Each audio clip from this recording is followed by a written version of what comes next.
Ouais, la famille, le super activiste Pierre Isaac est en train de casser les papous actuellement sur Kandia Camara. Sans plus tarder, écoutons la vidéo ensemble.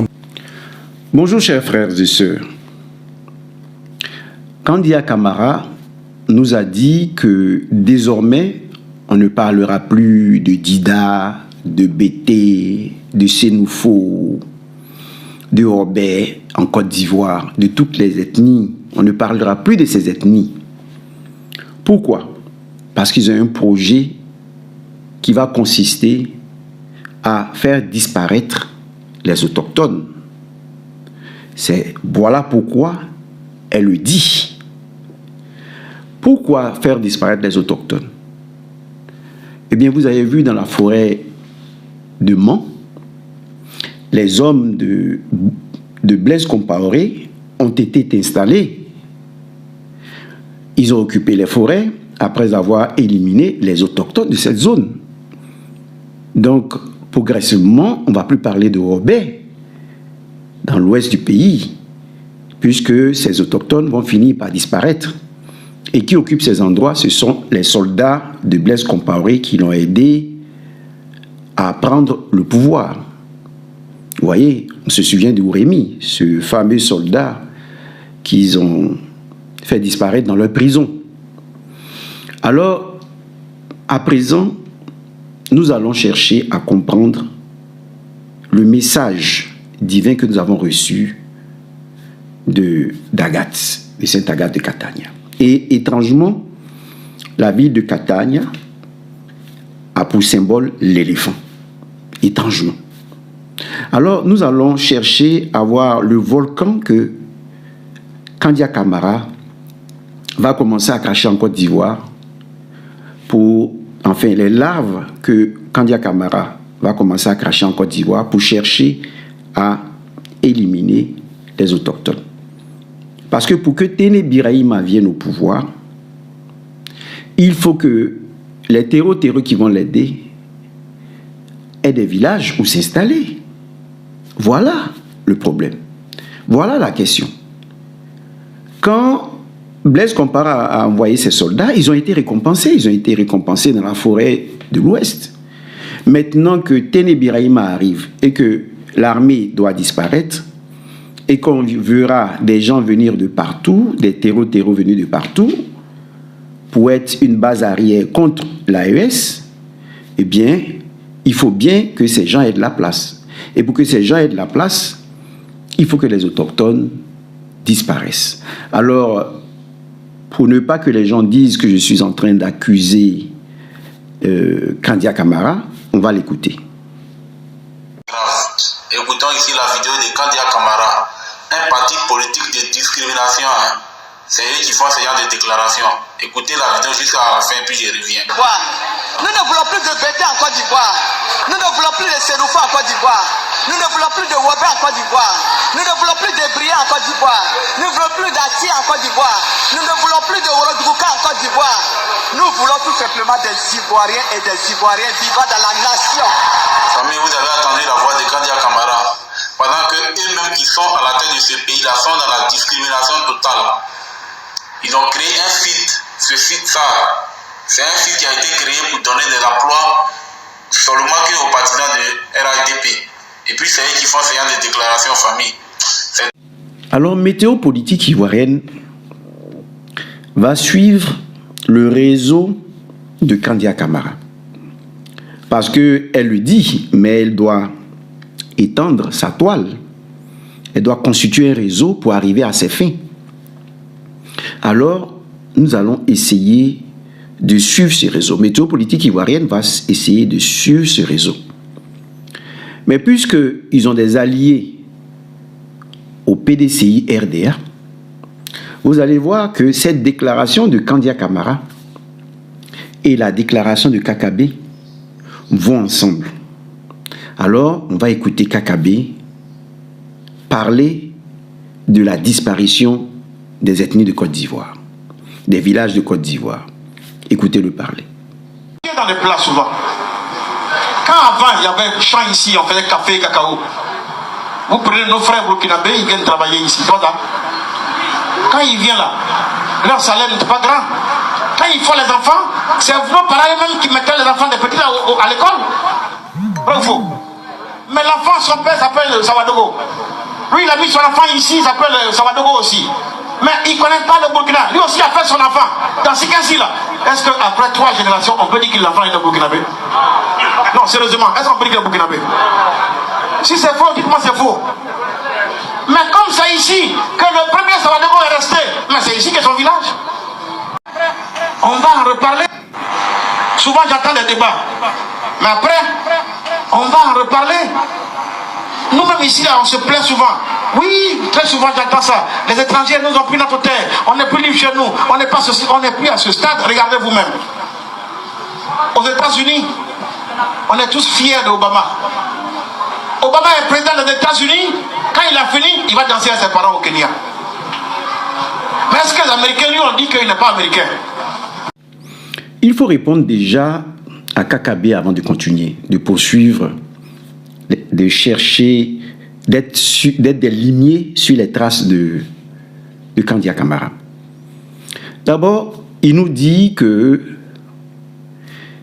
des gens sont venus, les ouvriers sont venus du Burkina Faso pour travailler dans nos champs. Et que les choses évoluent.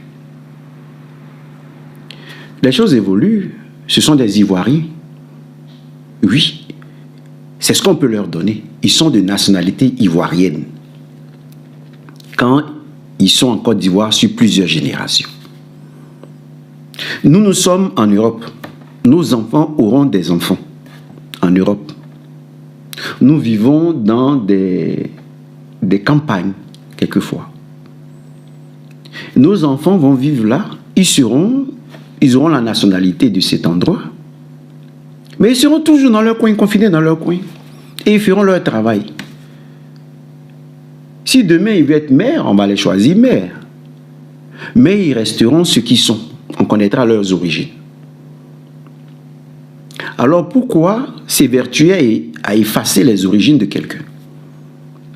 Parce que nos enfants ne vont jamais faire partie de l'arbre généalogique des Européens.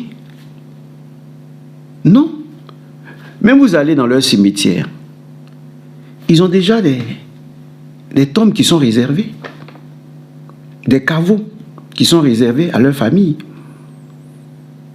Ils ont mis le caveau de celui-là, la tombe de celui-là, la tombe de celui-là, la tombe de celui-là. Pourtant, ils sont encore vivants, mais ils ont déjà leur tombe. Ils ont leur arbre généalogique. Donc, ce que Kakabe est en train de nous dire, c'est que ces étrangers doivent être greffés à notre arbre généalogique. Si c'est par mariage, si, c'est possible. Mais s'ils vivent là et ils se marient entre eux, ils ne vont jamais entrer dans notre arbre généalogique, faire partie de notre arbre généalogique. Jamais. Or, les villages sont fondés sur des arbres généalogiques. Donc, il est villageois comme eux, puisque c'est comme, on peut dire, quelqu'un d'Ivolais. Mais il n'est pas originaire de Divo. Même s'il est né à Divo. Il est né à Sikansi, mais il n'est pas originaire de Sikansi. Il est originaire du Burkina Faso. Il faut que ça soit clair dans nos pensées. Lorsqu'il dit qu'Obama est aux États-Unis et il va au Kenya danser et les Américains ne le contestent pas. Mais il est en train de faire une comparaison qui n'a pas de sens, Kakabe, ce jour-là, Sikansi. Il faisait une comparaison qui n'a pas de sens. Pourquoi? Parce que les États-Unis se sont développés après qu'on ait éliminé les autochtones. Après qu'on ait éliminé les autochtones. Alors, ici, Obama, il est né aux États-Unis. Donc la Constitution dit, si tu es né aux États-Unis, sur le sol américain, tu peux être président des États-Unis. Que tu sois originaire de l'Angleterre, de l'Allemagne, comme Trump et autres, mais tu peux être président des États-Unis. C'est clair, la Constitution le dit. Mais nous, chez nous, les autochtones sont là depuis des siècles. Voilà pourquoi vous devez comprendre que pour arriver à cette comparaison, ils doivent éliminer les autochtones. Comme l'a dit Saint Agathe, les fosses communes les forces des orpailleurs sont pour les autochtones. Eh bien, c'est ce qui va se passer. Je vous ai transmis ce message, mais les gens, bon, comme ils sont, au lieu d'être en quête de la vérité, non, quand tu parles d'une sainte, oh, ça, il est assimilé, oh, ça, il est vendu à la religion coloniale. Non. Eux, ils sont plus sur terre, ils sont au ciel. Donc, quand je l'ai honoré, elle m'a aussi honoré en me concédant ce message divin que je vous ai transmis. Mais vous allez voir que les traces de Kandia Camara conduisent à ces fosses communes. Alors continuons. Nous allons voir ici le réseau. On va donner des faits qui vont vous montrer que Kandia Camara et Kakabe sont dans le même plan. Il dit, c'est pas tout qu'on dit sur la place publique, Kakabe disait cela. Mais vous allez voir la politique qu'ils vont mener pour éliminer les autochtones. Alors, nous allons aller ici, à Divo, trouver les jumeaux suprêmes, Fousseni Diakité et Alassane Diakité. Et vous allez comprendre ce qui se passe. Regardez ici. Opération avec la République de Guinée. Un consulat honoraire de Côte d'Ivoire vient d'être inauguré dans le quartier au sud à Nzérékoré, en Guinée. La cérémonie officielle a été marquée notamment par la lecture de l'Ezokwatour suivie de l'installation de Fousseni Diakité dans sa fonction de consul honoraire de la Côte d'Ivoire à Nzérékoré. Cette cérémonie constitue une étape importante dans le renforcement des relations historiques, fraternelles et de bon voisinage entre la Guinée et la Côte d'Ivoire. Votre installation constitue une opportunité supplémentaire pour rapprocher davantage nos deux peuples. Pour le nouveau consul honoraire, cette représentation constitue un cadre de proximité pour accompagner les ressortissants ivoiriens et contribuer au rapprochement entre les populations des deux pays. Je prends aujourd'hui devant vous un engagement solennel. J'exercerai cette mission avec beaucoup d'intégrité, disponibilité et une loyauté absolue envers la République de Côte d'Ivoire. Je mesure pleinement l'importance de cette responsabilité et je consacrerai toute mon énergie à servir dignement notre nation. Vous voyez que Fousseni Diakité est devenu consul de la Côte d'Ivoire en Guinée. On lui ouvre une porte dans la diplomatie. Mais dans un canal qui va nous faire venir des orpailleurs de la Guinée, des militaires de la Guinée. Ça, c'est le poste politique de Fousseni Diakité, l'un des suprêmes jumeaux. Maintenant, quelle place on va donner à Alassane Diakité? Regardez ici. Nous sommes à Conakry pour apporter notre soutien, comme chaque année, à la population. C'est de ça qu'il s'agit, être en contact, être en proximité avec le peuple. Ce travail n'a pas commencé maintenant. Depuis 6 ans, nous sommes sur le terrain. Chaque année, pendant les fêtes de Noël, nous sommes en contact avec la population pour les apporter des goûts et non pour les permettre de fêter pendant le... Alassane Diakité, lui, sera député de Divo. L'un s'occupe de l'économie, mais il est entré dans la diplomatie. L'autre est dans la politique, il est député de Divo. Et vous voyez que son cas pose problème. Parce que ce qu'il est en train de faire, c'est la corruption du peuple de Divo. Parce qu'en matière de corruption d'élection électorale, il y a un plafond qu'on doit fixer. Il y a la transparence dans la gestion des élections. On exige ça. On exige la transparence dans la gestion des élections. Parce que les élections, disent l'ONU, peuvent servir de blanchiment d'argent et d'achat des électeurs. C'est ce qui se passe à Divo. Vous voyez?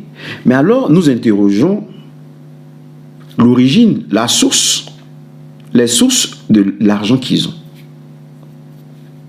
Alors, nous allons écouter, lire un journal qui parle de ces derniers. Disons ce qu'on dit des deux jumeaux suprêmes que nous retrouvons à Divo et que nous retrouvons aussi aux portes de la Guinée. Écoutez ce qui se lit dans ce journal. À seulement 33 ans, les jumeaux suprêmes Fousseni et Alassane Diakité rêvent de bâtir un empire industriel dans le cacao, prenant comme modèle la réussite dans l'EVA, l'huile de palme et le sucre du groupe Sifka, fort de 17 000 collaborateurs et d'un chiffre d'affaires de plus d'1,1 milliard de dollars en 2023. En août, les Diakités, qui suivent en parallèle une formation à Aix-Paris, ont ainsi inauguré une usine à Divo dont ils sont originaires, ayant nécessité un investissement financé sur fonds propres de 32 milliards de francs CFA et installé sur 2 hectares. Le complexe comprend 5 lignes de production, chacune dédiée à un produit, pâte de cacao, beurre de cacao, raffinage du beurre, chocolaterie et café moulu, qui constituent une diversification. Alors, ce qu'il faut retenir, c'est ceci. En outre, les Diakités qui suivent en parallèle une formation à Aix-Paris ont ainsi inauguré une usine à Divo dont ils sont originaires. Alors ici, vous voyez déjà que subtilement, on nous fait croire qu'ils sont originaires de Divo. Être né à Divo, ce n'est pas être originaire de Divo. Où est son arbre généalogique à Divo? Nous avons des villages comme Boudoukou, comme Bada. On a des villages, les Briboré et tout ça. Mais il y a Tabedjoukou, il y a tous ces villages-là. Eux, ils sont affiliés à quel arbre généalogique d'une famille de Divo pour dire qu'ils sont originaires de Divo? Ils sont natifs de Divo, mais ils ne sont pas originaires de Divo. Vous voyez? Et ça pose déjà le problème relevé par Kakabe. C'est-à-dire que ceux-là sont dans le domaine du cacao. Ils pèsent 37 milliards de francs CFA.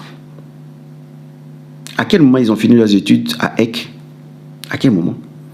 Combien de temps ont-ils travaillé pour avoir 37 milliards de francs CFA? Et ils n'ont que 33 ans. Ils n'ont que 33 ans. Est-ce que l'argent ne leur a pas été donné indirectement par Kandia Camara? Parce que la même histoire, nous l'avons à Daloa, avec Mamadou Touré, qui dit qu'il est originaire de Daloa. Vous voyez? Donc dans le Haut-Sassandra, à Daloa, on cherche déjà à effacer les bêtés de Daloa. Dans le Lodjibois, à Divo, ce marketing politique qu'ils sont en train de faire cherche à effacer les Divolais. C'est ce que les Divolais doivent comprendre. Les gens du Lodjibois doivent comprendre. Pourquoi? Parce qu'il va se poser le problème du foncier rural. Pourquoi ils disent qu'ils sont originaires de Divo? Pour dire demain qu'ils ont droit aux terres. Pour dire demain qu'ils ont droit aux terres, au foncier rural. Voilà ce qui est en train de se passer. Et c'est ce que Kakabe nous a dit au début. Oui, s'ils sont là, ils sont de Sikansi. Ils ne sont pas de Sikansi. Ils ne sont pas originaires de Sikansi. Ils sont natifs de Sikansi, mais ils ne sont pas originaires de Sikansi. Il faut que les choses soient bien claires dans la tête. Parce que c'est de cette manière, on est en train d'aller vers un conflit. Et pour que vous compreniez cela, je vais vous montrer le phénomène qui s'est produit en Côte d'Ivoire avant qu'on arrive à la déstabilisation et à la guerre contre le président Laurent Gbagbo. Nous avons connu le phénomène des dozos qui sont fait passer pour une police, des gens qui sont venus pour la paix. Écoutez. Des dozos de Côte d'Ivoire, Codos CI, a organisé à San Pedro une session de sensibilisation à l'intention de ses membres. Objectif, rappeler le rôle traditionnel des dozos tout en les invitant à promouvoir la paix, la cohésion sociale et le respect des droits humains. Des chefs et responsables d'Ozo venus de plusieurs localités ont pris part à cette cérémonie aux côtés du président national de la CODOSI et du secrétaire général de l'organisation. La CODOSI travaille aussi et concerne la paix et la cohésion sociale. Car, vous voyez, aujourd'hui, les progrès que nous voyons dans notre pays, c'est l'œuvre d'une paix et d'une cohésion nationale. Donc, le DOZO, surtout les CODOSI, membres des CODOSI, ne s'inscrivent pas dans l'art. Vous travaillez dans ce sens, ils concernent. Ils ont vraiment été formés plusieurs fois. Ils sont même allés jusqu'au Conseil national des droits de l'homme, à notre siège national, afin de pouvoir être formés sur le respect des droits de l'homme. Parce que c'est très important, le droit de l'autre doit être respecté. Peu importe ce que nous faisons, j'ai pris l'exemple sur moi-même, pour montrer que je ne suis pas au-dessus de la loi. Et donc eux, dans leurs agissements, ils doivent pouvoir respecter les droits de l'homme. Le directeur régional de la cohésion nationale, Ludovic Kwaku Konan, soulignant son importance dans la consolidation de la cohésion sociale en Côte d'Ivoire. Vous avez constaté avec moi que le ministère anime 3 thématiques. La thématique de la cohésion nationale, de la solidarité et de la lutte contre la pauvreté. Et notre constat est que la confrérie d'Ozo s'engage à mettre en œuvre l'une des thématiques, la thématique cohésion. Parce que j'ai bien lu sur les documents qui me sont transmis que le thème était axé essentiellement sur l'unité, le vivre ensemble. Mais cela est merveilleux parce que en ce moment où nous nous trouvons, c'est de ça que la Côte d'Ivoire a besoin. Cette rencontre s'inscrit dans une dynamique de structuration de la CODOSI et de renforcement de l'engagement des DOZO en faveur de la paix et de la citoyenneté et du respect des droits humains. C'est le même message que Alassane Diakité va donner aux Divolais. Un message de fraternité, un message de paix, message de fraternité, message de paix. Les Dozo le disaient. Et ils se sont insérés dans l'armée pour combattre le président Laurent Gbagbo. Quand il se disait, on avait des Dozo devant les maisons, pour garder les maisons comme gardiens. Or, c'était des indicateurs de la police secrète de Ouattara. Et ainsi, ils ont livré beaucoup d'hommes durant la guerre. Aujourd'hui, il s'agit des orpailleurs qui menacent. Écoutez ce jeune orpailleur qui est en train de nous menacer. Écoutez-le. C'est nous les orpailleurs de la Côte d'Ivoire. Ça, c'est ça. Ça, je voulais que vous partagez cette vidéo arrivée à Alassane Ouattara. Parce que, à l'aile là, partout en Côte d'Ivoire, c'est chauffé. C'est ça. Mais je vais vous dire une chose. Sache qu'à l'aile là, on va partir. Voici, je suis en route comme ça. Nous sommes en route. Regardez. Parce que notre talent là-bas. On est en train de partir. On est en train de changer un autre pays. Mais, sachez que ce n'est pas fini d'abord. Ouais. Mais ça d'abord la tête. Ce n'est pas fini d'abord. On continue sur les traces de Kandia Camara. Donc, on part de sa déclaration. On retrouve les jumeaux qui disent qu'ils sont originaires de Divo et cela pose problème parce qu'un seul mot qui montre que le foncier rural, on aura des problèmes comme avec le foncier rural à Divo. Parce que les terres qu'ils vont prendre, qu'ils vont louer, parce que quand ils occupent les terres, ils font le cacao et ils font des contrats de 30 ans, renouvelables ou non. Donc, nous avons eu des cas où des Burkinabés qui travaillaient pour des propriétaires sont allés se déclarer comme propriétaires des terres, alors qu'ils ne sont pas propriétaires des terres. C'est travailler et partager.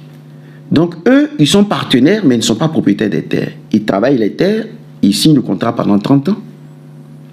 Et quand ils font la récolte, ils se partagent la récolte.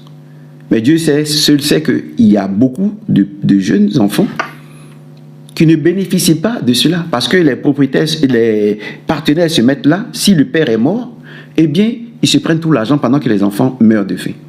Il y a des cas comme ça à Divo. Avec ce contrat de 30 ans, il y a des cas comme ça à Divo. Et si vous ne faites pas attention, vous risquez d'être empoisonné. Vous voyez, avec ce type de contrat. Ils refusent de faire du vivrier. Ils préfèrent le cacao, l'EVA, le palmier à huile parce que les contrats durent. Et ainsi, ils s'enracinent. Et s'ils ne font pas attention, ils finissent des générations entières, des familles entières, pour occuper les terres. Voilà ce qui se passe. Donc, quand nous suivons les traces de Kandia Camara, on est surpris de voir que on a 150 forces spéciales, enfin les forces spéciales défilent à Abidjan, défilent à Yopougon le 7 août 2026. Et nous avons 150 commandos qui viennent et qui saluent Ouattara.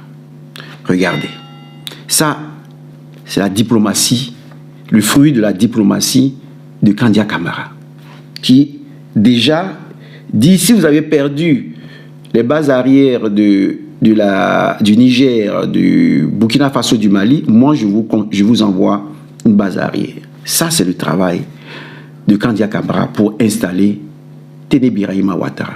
Regardez cela. Des forces spéciales de la Guinée, 150 éléments des forces spéciales de la Guinée pour ce défilé en Côte d'Ivoire. Ils ont pour quotidien la douleur, l'endurance, et d'ailleurs pour ce faire ils sont arrivés à Abidjan par la route pour démontrer la facilité d'aborder toutes les difficultés pour ces forces spéciales de la Guinée.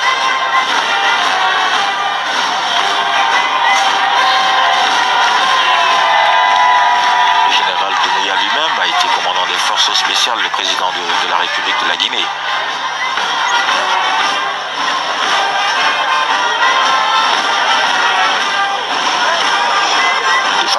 Les forces spéciales regroupent des unités d'élite dont les membres possèdent des aptitudes exceptionnelles pour mener des missions complexes et secrètes et à haut risque. Et pour la Côte d'Ivoire, on pourrait rappeler que le général d'armée, chef d'état-major général des armées, a été le premier commandant des forces spéciales ivoiriennes. Oui, le général d'armée, Lassana Doumbouya. Quand vous avez fini de regarder cela, vous comprenez tout de suite le message de Kakabe à Sikansi. Voilà ce qu'il a dit à Sikansi. Les choses sont en train d'évoluer. Les choses sont en train d'évoluer. Les choses sont en train d'évoluer. Et si on ne veut pas suivre l'évolution des choses, le monde va coaliser contre nous. C'est ce qui nous est arrivé en 2010. C'est ce qui nous est arrivé en 2010. Et Babou a payé.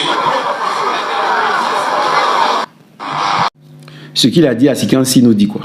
Ce qui s'est passé en 2010, 2011 va se reproduire. Mais nous avons entendu que ça se reproduise. Mais le président Laurent Gbagbo a évité tous ces chaos-là. Mais maintenant, il faut installer Téné Birahima Ouattara parce que Alassane Ouattara a fait un troisième mandat, un quatrième mandat illégitime. Maintenant, il faut faire la place à Téné Birahima Ouattara. Et c'est sous Téné Birahima Ouattara qu'on va voir maintenant une coalition de toutes les forces contre les Ivoiriens. Voilà pourquoi vous devez prendre en compte ce message divin de Sainte Agathe de Catania. Moi, personnellement, mes idées, même dans mes analyses, dans mes recherches, ne me portaient pas sur cet aspect. J'étais loin de penser que l'orpaillage clandestin permettait au Kandia Camara de creuser des fosses communes, de préparer des fosses communes pour les autochtones. Vous voyez, c'est un peu comme on vous fait briller l'or devant. Et vous dites, oui, oui, je veux l'or. et vous appelez les orpailleurs. Oh, ils sont en train de creuser votre tombe. Les orpailleurs sont comme des mercenaires. Ils viennent pour leur sous, ils s'en foutent. Ils n'ont pas de sentiments. Ils s'en foutent, vous avez vu le jeune vous menacer. Ils s'en foutent. Si à Boudoukou, j'ai entendu dire qu'il y a un orpailleur. Si à Boudoukou, vous avez fait venir un orpailleur, c'est votre force qui va creuser. Et vous allez vous retrouver dedans quand la guerre va éclater. Si à Divo, dans le lot du bois, vous avez pris des orpailleurs, c'est vos forces, vos tombes qui vont creuser pour vous. Alors, réfléchissons un peu. Alassane Ouattara est venu au pouvoir avec Dominique Ouattara. Ils se sont fait aider par le Pan Soro Guillaume et les jeunes du Nord. Où sont-ils aujourd'hui? Les Ahmed Bakayoko sont où aujourd'hui? Ils les ont tous inhumés. Et ils mangent seuls le gâteau. Il n'y a pas de partage de gâteau. Alors vous pensez que des orpailleurs vont venir chez vous, ils vont trouver l'or. Et puis, ils vont partager équitablement l'or avec vous. Pendant que c'est eux qui vont dans les trous, et le sable peut tomber sur eux, ils peuvent en mourir. Mais s'il y a une guerre qui éclate, mais ils vous prennent, ils vous mettent dedans, il n'y a plus de propriétaires. Ils sont propriétaires. C'est ce qui se passe déjà avec le cacao, avec les contrats de 30 ans. C'est ce qui se passe déjà.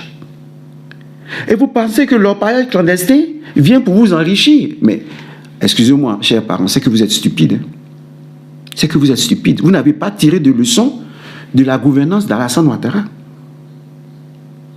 Les gens vous donnent des cadeaux. Mais les cadeaux, là, ça vient d'où? L'argent, ils ont pris ça où?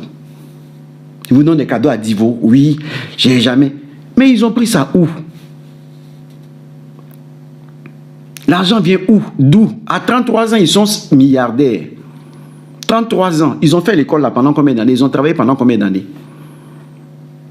Et eux seuls pèsent 37 milliards. Et ils sont consuls en Guinée, dans le pays de Kandia Camara, qui dit qu'elle va nous éliminer. Il n'y aura plus d'ethnie. Mais c'est clair, non? Et on vous envoie des orpailleurs. Après, vous avez envoyé des dozos pour dire ils sont venus pour vous protéger. Et c'est eux-mêmes qui ont indiqué vos maisons pour qu'on vous élimine. Ah, je me souviens à Cocody, là. Il y a des gens qui sont venus, qui demandaient, il y a des BT qui vivent ici, à Cocody, derrière Saint-Jean. Derrière Saint-Jean. Ils sont venus, il y a des BT qui vivent ici, ils sont venus prendre. Seulement parce que tu es d'ethnie BT, on doit t'éliminer. Et vous pensez que ces gens-là vont venir creuser des trous pour vous enrichir. Mais justement, on ne veut pas que vous vous enrichissiez.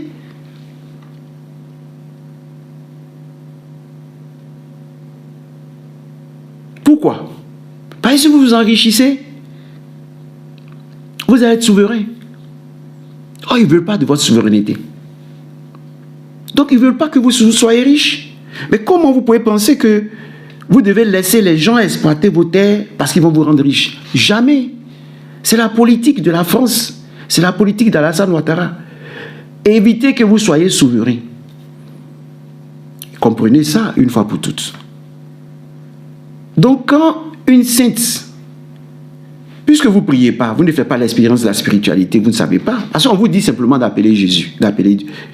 Moi, j'ai prié, j'ai eu ce message. Ce message auquel je n'aurais jamais pensé. Je suis tombé des nues quand j'ai su que les fosses que les fossoyeurs, les orpailleurs sont en train de creuser sont des fosses communes. Où on va engloutir des autochtones. Ça ne vous dit rien. Voilà pourquoi il y a 7 piliers. C'est-à-dire pour exploiter cet or-là, allez voir les 7 piliers du président Gbagbo.